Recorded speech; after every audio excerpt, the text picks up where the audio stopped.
প্রিয় দর্শক বন্ধু নমস্কার। আপনাকে স্বাগত জানাই আমাদের এই পবিত্র ও আত্মিক যাত্রায়, যেখানে আমরা প্রবেশ করতে চলেছি শ্রীমদ্ ভগবদ্ গীতার অমর জ্ঞানের জগতে। এই গীতা শুধুমাত্র একটি ধর্মগ্রন্থ নয়, এটি জীবনের মানচিত্র, সংকটের সময় পথ দেখানো এক আলোর প্রদীপ। ভয়, হতাশা, ব্যর্থতা ও দুঃখের অন্ধকারে দাঁড়িয়ে থাকা মানুষের কাছে এক চিরন্তন আশ্রয়। আজ থেকে প্রায় 5000 বছরেরও বেশি আগে কুরুক্ষেত্রের যুদ্ধক্ষেত্রে, যেখানে দুই পক্ষ দাঁড়িয়ে আছে অস্ত্র হাতে, সেই ভয়াবহ রক্তক্ষয়ের মুহূর্তে এক যোদ্ধা তার সমস্ত শক্তি হারিয়ে ফেলেছিল। সে যোদ্ধার কেউ নয়, অর্জুন। তার সামনে দাঁড়িয়ে আছে তার আত্মীয় স্বজন, গুরু, পিতামহ, বন্ধু।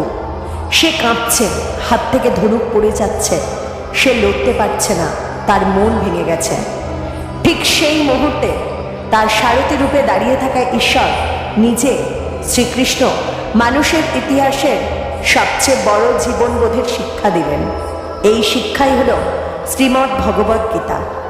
গীতা আমাদের শেখায় কিভাবে দুঃখের মধ্যেও শান্ত থাকা যায়, কিভাবে কর্ম করতে হয় ফলের আসক্তি ছাড়া, কিভাবে ভয়, লোভ, অহংকার জয় করা যায়, কিভাবে মানুষ ঈশ্বরের পথে চলেও সংসার করতে পারে। আজকের ব্যস্ত, টেনশন ভরা মোবাইল, ইন্টারনেটের যুগেও গীতার প্রতিটি বাণী যেন আমাদের মনের কথা বলে। আপনি যদি কখনো জীবনে একা অনুভব করে থাকেন, যদি কখনো হেরে যেতে বসেন, যদি কখনো মনে হয় আর পারছি না, তাহলে এই গীতা আপনার জন্য। আজকের এই ভিডিওতে আমরা সহজ বাংলা ভাষায় জানব শ্রীমদ্ ভগবদ্ গীতার 18টি অধ্যায়ের মূল বাণী। জীবনে কিভাবে গীতার কথা কাজে লাগাবো, কেন গীতা আজও সমান প্রাসঙ্গিক। চলুন দেরি না করে শুরু করি এই ঈশ্বরীয় যাত্রা। ওম নমো ভগবতে বাসুদেবায়। অর্জুন যুদ্ধক্ষেত্রে দাঁড়িয়ে ভেঙে পড়েছেন। সে বলছে, আমি আমারই আত্মীয় স্বজনকে কিভাবে হত্যা করব? এই বিজয়ের কি মূল্য যদি নিজের লোককেই হারাই? তার শরীর কাঁপছে, মুখ শুকিয়ে যাচ্ছে, মন দুর্বল হয়ে পড়েছে। মানুষ যখন সংকটে পড়ে তখন প্রথমে তার মন ভেঙে যায়। ভয়, মায়া, সম্পর্ক, আবেগ সব একসাথে তাকে দুর্বল করে দেয়। আমরাও যখন জীবনে বড় সিদ্ধান্ত নিতে ভয় পাই, ঠিক তখনই আমরা অর্জুন হয়ে যাই। কিন্তু গীতা শেখায় দুর্বল হওয়া পাপ নয়, কিন্তু দুর্বলতায় স্থায়ীভাবে আটকে থাকা পাপ।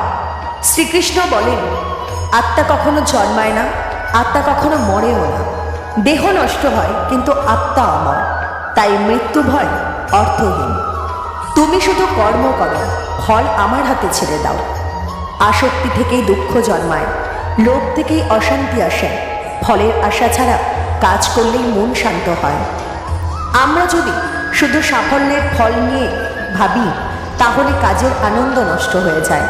কিন্তু যদি আমরা শুধু পরিশ্রম করি, ফল ঈশ্বরের হাতে ছেড়ে দিই, তাহলে জীবন শান্ত হয়। ভগবান বলেন, কাজ ছাড়া কেউ এক মুহূর্ত বাঁচতে পারে না। অলসতা মহাপাপ। সবাইকে নিজের দায়িত্ব পালন করতেই হবে। তিনি বলেন, নিজের কাজ ছোট মনে করো না, নিষ্কামভাবে কাজ করাই শ্রেষ্ঠ সাধনা। সব কাজই যদি নিষ্ঠার সাথে করা হয়, তবে সেটাই ভগবানের পুজো করা হয়। আজ আমরা অনেক সময় নিজের কাজ নিয়ে লজ্জা পাই, কিন্তু গীতা বলে, কাজ ছোট নয়, মন ছোট হলে কাজ ছোট হয়। শ্রীকৃষ্ণ বলেন, জ্ঞানই মুক্তির পথ। যুগে যুগে তিনি জন্ম নেন ধর্ম রক্ষা করার জন্য। জ্ঞানই মানুষের অজ্ঞানতার অন্ধকার দূর করে, সন্দেহ মানুষকে ধ্বংস করে। ভগবান বলেন, বিশ্বাস না থাকলে জ্ঞান আসে না।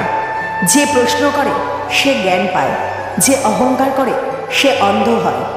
আজকে সোশ্যাল মিডিয়ার যুগে আমরা অনেক কিছু জানি, কিন্তু সত্যিকারের জ্ঞান খুব কম মানুষের আছে। গীতা শেখায়, অহংকার ভেঙে জ্ঞান গ্রহণ করলেই মুক্তি।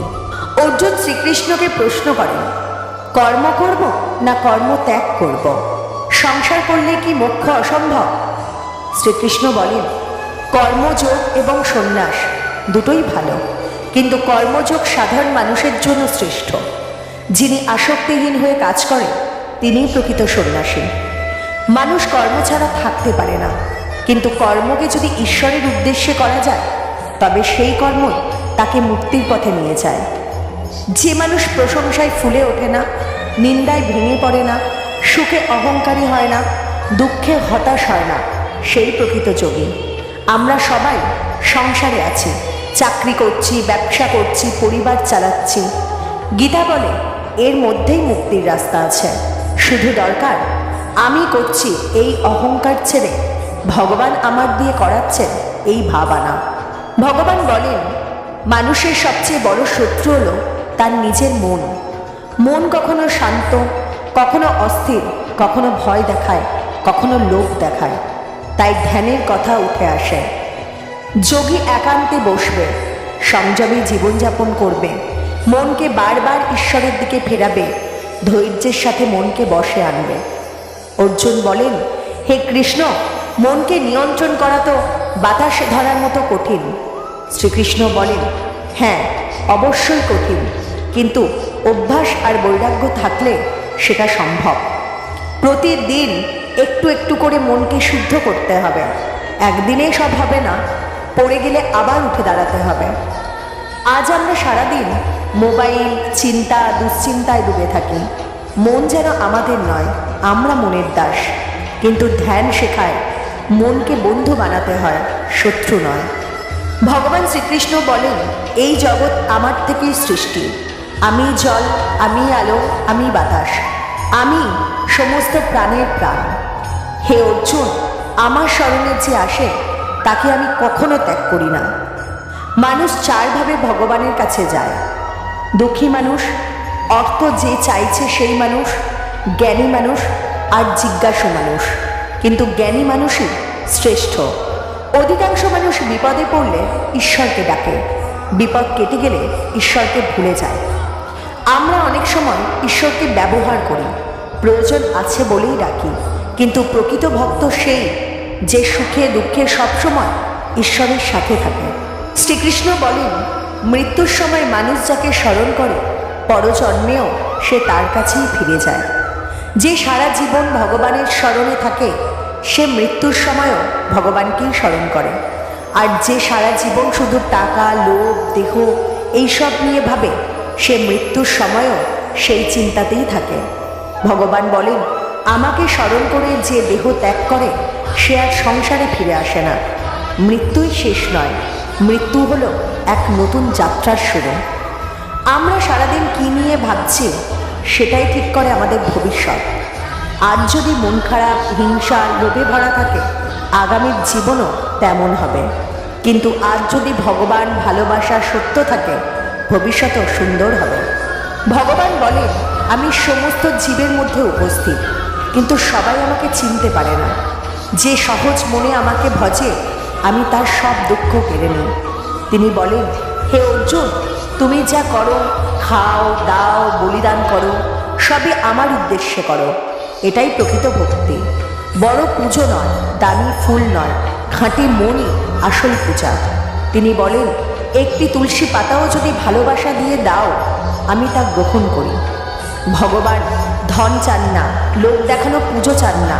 তিনি চান খাঁটি মন, বিশ্বাস এবং ভালোবাসা। আপনি হয়তো অনেক ভুল করেছেন, অনেক পাপ করেছেন, কিন্তু একবার যদি সত্য মনে ভগবানের শরণ নেন তিনি সব ক্ষমা করে দেন। শ্রীমদ্ ভগবদ্ গীতায় শ্রীকৃষ্ণ নিজেই নিজের মহিমা বর্ণনা করেন। তিনি বলেন, হে অর্জুন, আমি সকল কিছুর আদি স্বরূপ। আমার থেকেই সৃষ্ট সমস্ত কিছু, আমাতেই সব লীন হয়ে যায়। অর্জুন তখন বিষয়ে জানতে চায়, হে ভগবান, আপনি কোন কোন রূপে এই জগতে বিরাজ করছেন? তিনি বলেন, পাহাড়ের মধ্যে আমি হিমালয়, নদীর মধ্যে আমি গঙ্গা, পশুর মধ্যে আমি সিংহ, পাখির মধ্যে আমি গরু, আলোর মধ্যে আমি সূর্য, শব্দের মধ্যে আমি ওম। তিনি বলেন, এই সমস্ত জগতে যা কিছু শক্তিশালী, সুন্দর ও মহান সবই আমার বিভূতির প্রকাশ। যে আলোকবিন্দু অন্ধকার ভেদ করে, যে ফুল কাঁটার মধ্যেও হাসে, যে মানুষ কষ্টের মধ্যেও ভালো থাকে, সেই সবের মধ্যেই শ্রীকৃষ্ণের মহিমা কাজ করে। আমরা অনেক সময় ঈশ্বরকে শুধু মন্দিরে খুঁজি, কিন্তু গীতা বলে ঈশ্বর সর্বত্র।